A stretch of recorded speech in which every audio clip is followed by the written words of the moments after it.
Arissa. So, I'm kind of the instrument rebel of the family. Mom, when she was in high school, played viola. David, for that one solitary year in 6th grade, played viola. And you played viola all the way up through college. And then there's me, who, in 6th grade, instead of playing viola, I played the cello.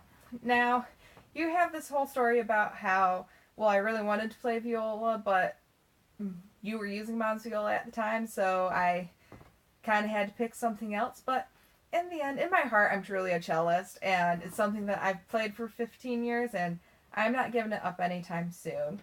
I do say I was instrument rebel of the family because about 3 years ago, I did start teaching myself viola.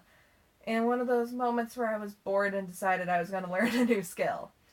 I'm bringing this up because the book that you had me read, The Trouble with Destiny by Lauren Morrill, is about a girl who has to take her high school band on a trip on a cruise ship on spring break to secure a $25,000 prize in order to be able to keep her band going for one more year because the school district is going to cut all funding for the band.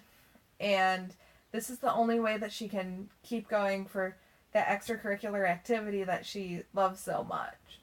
And that just made me really sad that we live in a world where this is a plausible scenario, where we have schools that are cutting arts funding back to nothing to keep athletics programs going.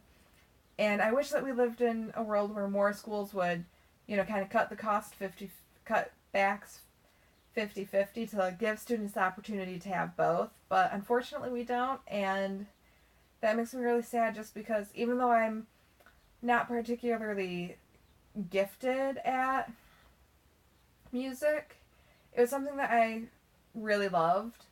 Now I'm going on this whole tangent because the book that you had me read wasn't the greatest.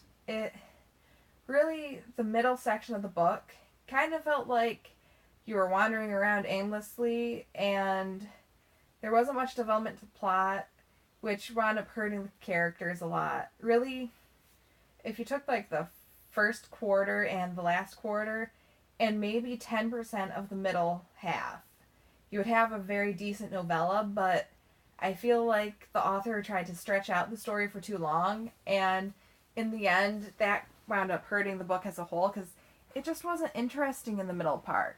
And then add to it, she took this, instead of the standard love triangle, she made this really messy, tangled love quadrilateral that just was way more complicated than it needed to be.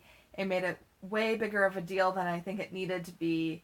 And it just made me lose interest. So in the end, I'm giving this book a 2 out of 5 stars. Didn't really enjoy it, but, I was challenged to read it. I read it. The one thing that I didn't regret is learning how to play the cello. So, yep, bye.